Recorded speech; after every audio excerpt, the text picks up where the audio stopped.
عام 1990 وفي الساعة 6 صباحا كان أيمن حسن قد أنهى استعداده لتنفيذ عملية خطط لها قبل أكثر من شهر، ودرب نفسه على تنفيذها عشرات المرات.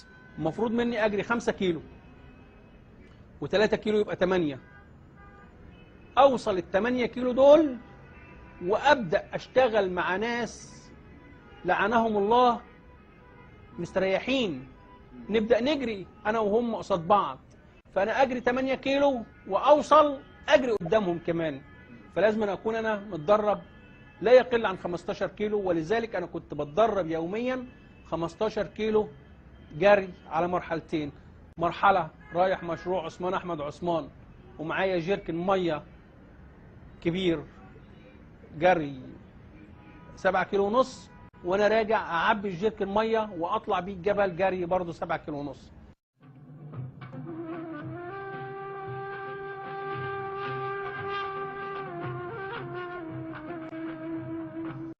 في 18 من نوفمبر عام 1967 وبينما كانت مصر تحاول نفض غبار النكسة، ولد أيمن لأب كان يعمل بشركة أتوبيس شرق الدلتا بقرية الغنيمية بمحافظة الشرقية. بشهادة الميلاد ينتمي أيمن حسن لجيل تشكل وعيه في سنوات الصلح مع إسرائيل، لم ينتمي لأي حزب من الأحزاب ولم يشارك في أي مظاهرة لمقاومة التطبيع. كان مواطنا عاديا، فلاحا من فلاحي مصر المنظورين للزرع والحصاد، لكنه في لحظة من اللحظات امتزج فيها العام بالخاص قرر أن ينفذ عملية فدائية بكل ما تحمله الكلمة من معاني ضد جنود إسرائيليين. فما هي الأسباب التي دفعته لذلك؟ شفت عسكري إسرائيلي بيمسح جزمته بعلم مصري، والعلم دون كان وقع من نقطة جنب نقطتي اسمها رأس النقب، طار العلم ودخل جوه، خدوا العسكري الإسرائيلي وفي حركة استفزازية مسح بيه جزمته في ساعة نبطشيتي، وبعدين بعد 4 أيام يعني عمل حركة وحشة جدا على العلم. فأنا في ساعتها قررت، قلت له طلبت موتك يا عجل. فكان القرار مني أنا إن ده عمل كده جزاؤه الموت. ففي خلال 9 أيام بحسب ميعاد الدوريات بتاعته بيجي امتى وبيروح امتى، على اساس ان انا هنزل واتسلل 3 كيلو داخل العمق علشان اعرف اضربه طلقه مظبوطه. حصل مذبحه المسجد الاقصى،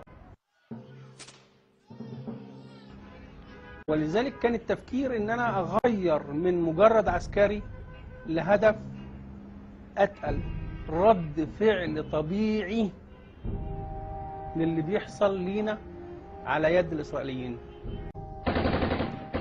أنهى أيمن حسن تنفيذ العملية بعد أن قتل وأصاب من الإسرائيليين جميع من ألقى بهم القدر في طريقه بعد اختراقه الحدود الإسرائيلية، وعاد بإصابة سطحية في جبهته.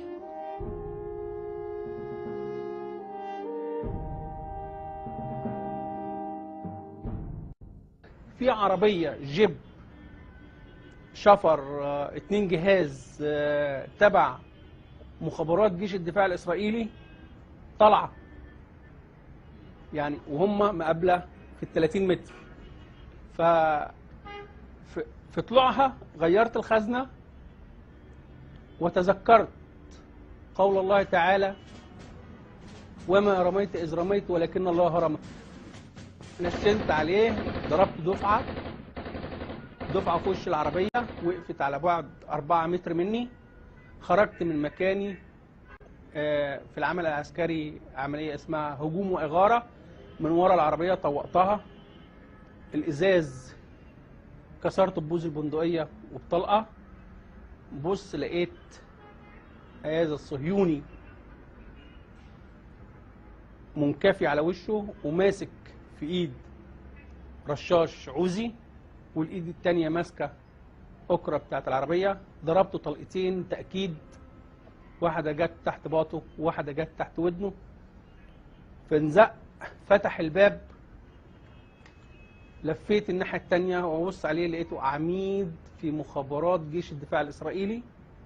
زقيته برجلي جوه العربية وقفلت الباب بالرجل التانية ورجعت مكان الكمين مستني الأتوبيس أو الأتوبيسين، لأن هم بيبقوا أتوبيسين بيتحركوا من مطار رأس النقب، أتوبيس فنيين وعساكر وأتوبيس ضباط.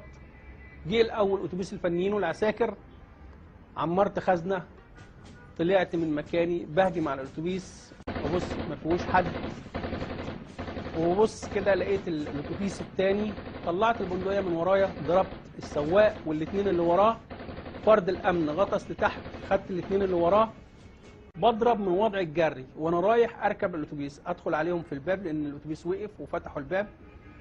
بيني وبين الاتوبيس 3 متر، اتقفل الباب واتسحبت الاجزاء من جوه، وبدأ يرفع الرشاش لفوق ويضرب في دايره، لان هو شافني اخر منظر شافني فيه وانا في نص الاسفلت على بعد 35 متر، في وقت ان انا كنت تحت الاتوبيس بيني وبينه 2 متر في جنب ناحيه الباب، وهو بيلف الرشاش خدت انا طلقه هنا جت سطحيه مفتوحه 6 غرز.